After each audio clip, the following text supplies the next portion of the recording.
Welcome.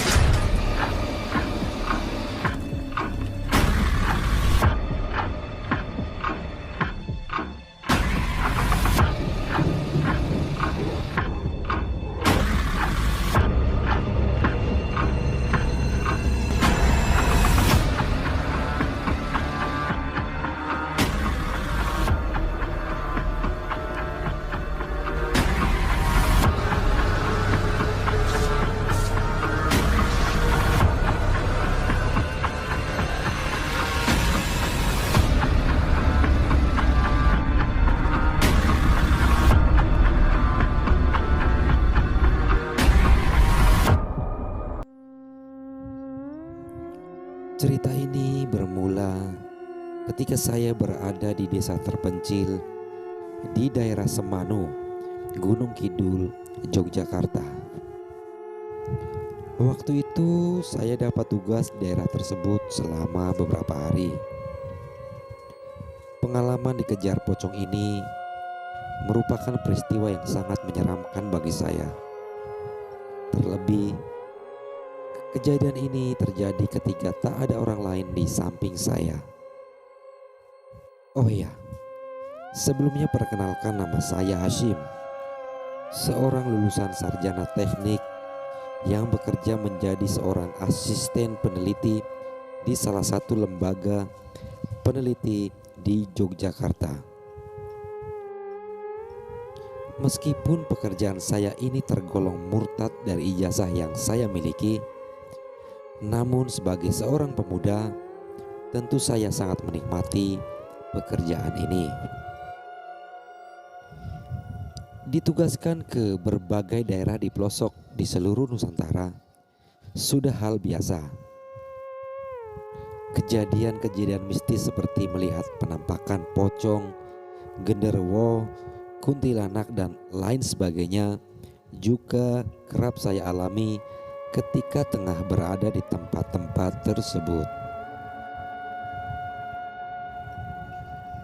Pada tahun 2014 yang lalu, tepatnya menjelang pemilu, lembaga tempat saya bekerja mendapatkan proyek untuk melakukan penelitian di Gunung Kidul.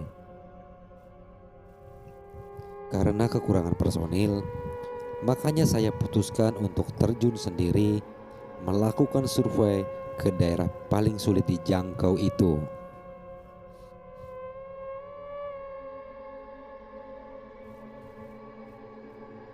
Selama 3 hari pengumpulan data yang kami butuhkan harus selesai.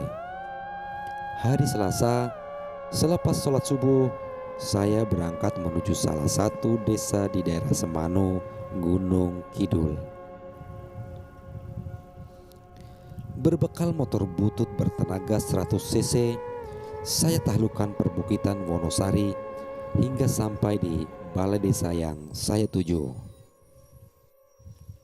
Saya sendiri sempat dibikin kaget, tak percaya bahwa ternyata masih ada desa di provinsi Yogyakarta ini yang sangat terpencil. Meskipun akses jalan tergolong sudah baik, namun keadaan curam dan berkelok serta dikelilingi perbukitan rimbun dengan pohon-pohon besar mungkin menjadi salah satu kendala melajunya pertumbuhan ekonomi dan pembangunan di daerah itu. Awalnya sama sekali gak kepikiran bakal punya cerita hantu, bahkan sampai dikejar pocong di tempat itu. Setelah perizinan pada pemerintah desa selesai, langsung saja saya bergegas mencari rumah warga yang akan menjadi responden.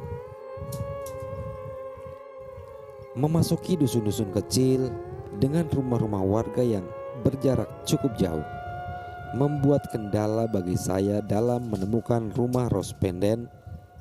Terlebih ketika itu warga setempat tengah memasuki masa panen dan kebanyakan berada di ladang untuk memanen singkong. Tidak heran jika rumah-rumah yang saya datangi banyak yang kosong.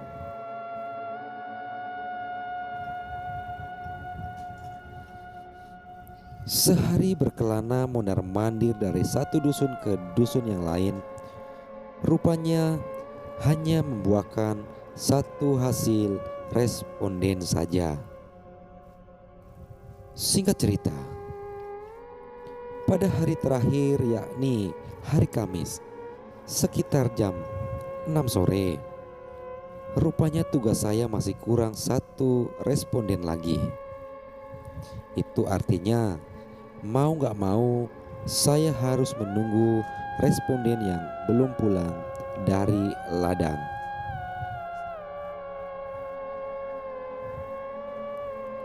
Setelah sholat maghrib di masjid di pinggir jalan, saya bergegas kembali ke rumah Pak Karso yang menjadi responden terakhir dengan harapan beliau sudah pulang dari ladang. Suasana gelap dan mencekam di kampung itu memang sangat terasa selepas mentari tenggelam. Lampu penerangan jalan tak satu pun mampu menerangi sudut-sudut gelap di balik pepohonan dan rimbun. Ketika melintasi sebuah pohon randu alas yang menjulang tinggi dan tanpa daun, sebenarnya perasaan saya sudah gak enak. Bulu kuduk merinding dan sedikit seperti ada yang menarik motor butut saya. Bisa senam jantung nih batin saya.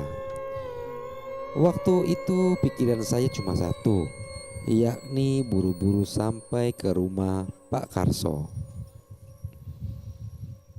Sambil tetap melaju dan memilah jalan yang gak berlubang, tiba-tiba saya dikejutkan dengan seekor ayam babon berwarna putih.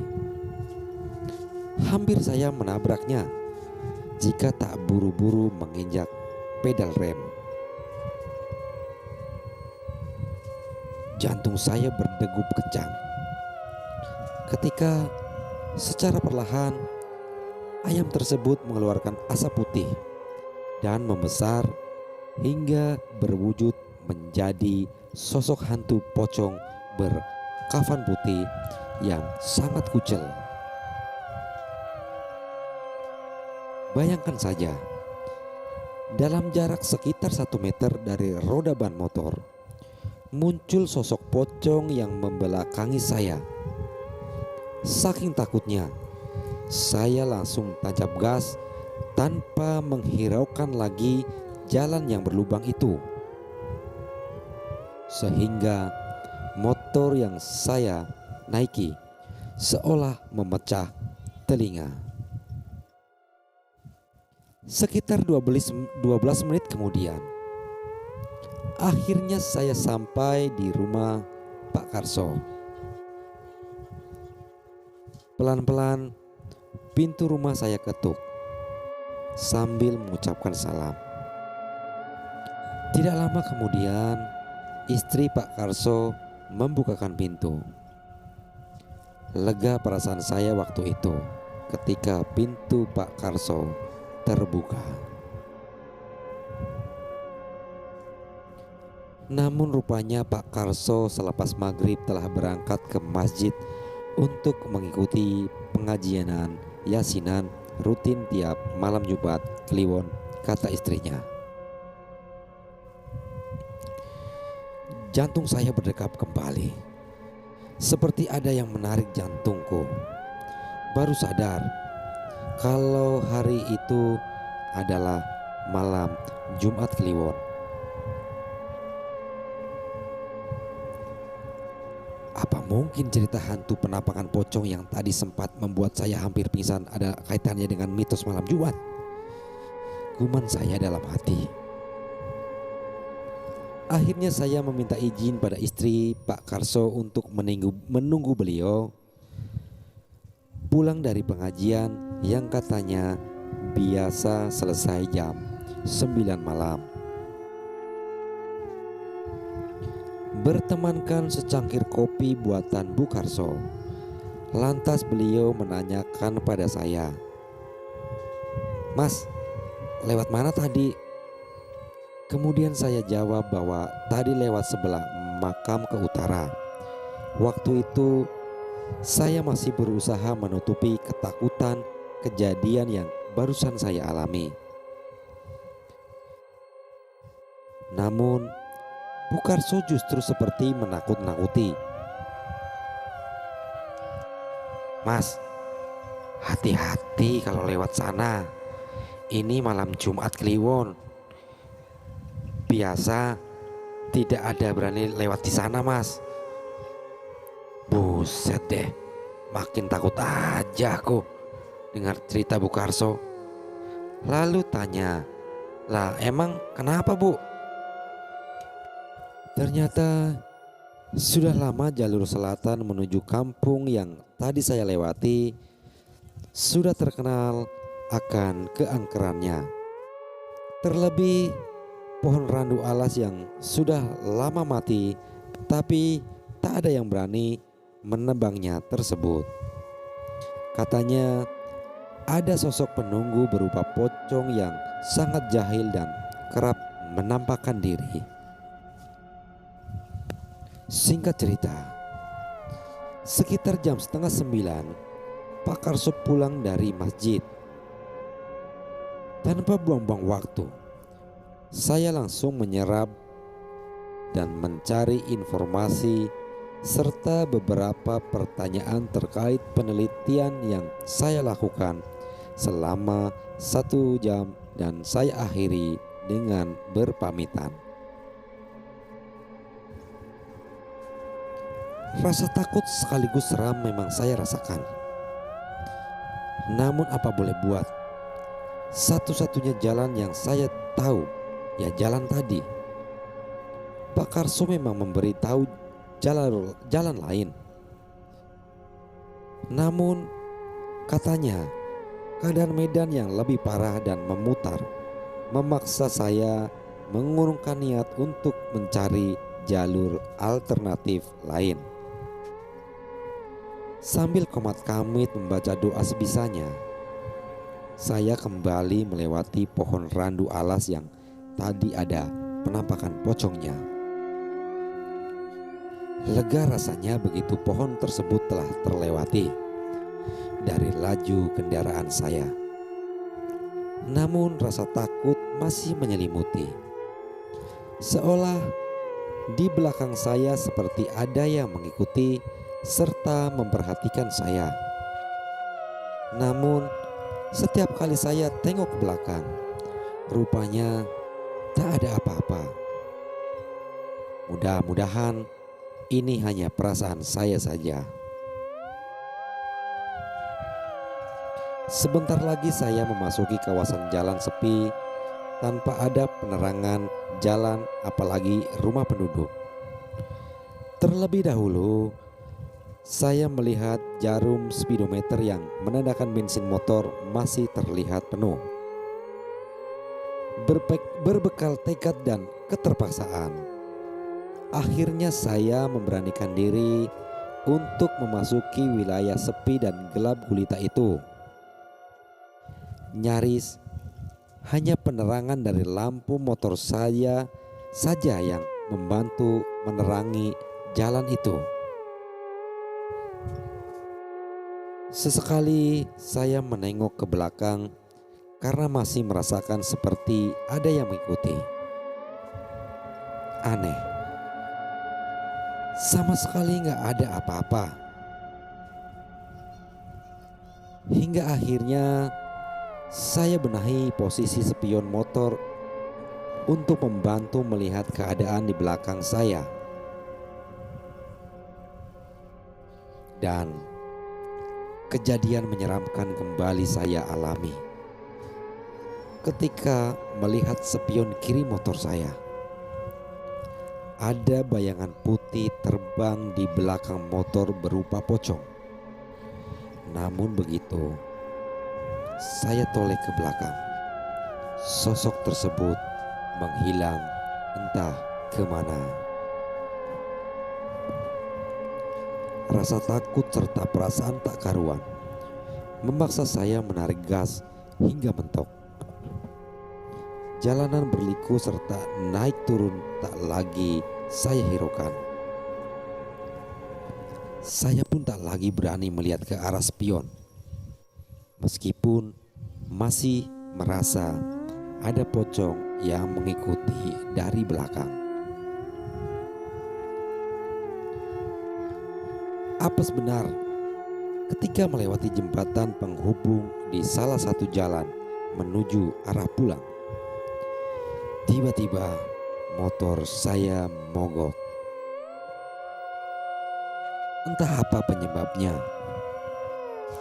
Apakah ada kaitannya dengan hal mistis yang saya alami, atau karena memang motorku itu tergolong motor tua keluaran tahun 2001. Yang jelas bukan karena kehabisan bensin. Sambil mengganti busi yang saya keluarkan dari bawah jok motor, perlahan saya melirik ke arah ujung jembatan yang membuat hati penasaran. Rupanya pocong itu masih mengikuti. Terlihat makhluk gaib itu berada di dalam semak-semak dan memperhatikan saya dari kejauhan. Aneh, sudah saya ganti dengan busi serep, tetapi motor tetap nggak mau menyala. Sampai-sampai kakiku bengkak menggenjot pedal starter. Saya mencoba menghubungi teman yang mendapatkan tugas di desa sebelah. Barangkali ia bisa membantu. Namun rupanya teman yang saya telepon sudah pulang duluan karena pekerjaannya telah selesai.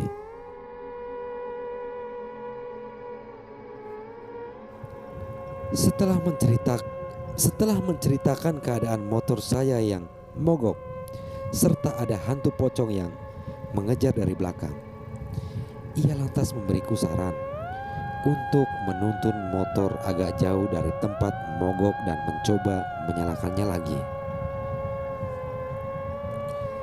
Setelah menutup telepon dan memasukkannya ke dalam saku celana, saya bergegas menuntun motor sambil menahan rasa takut.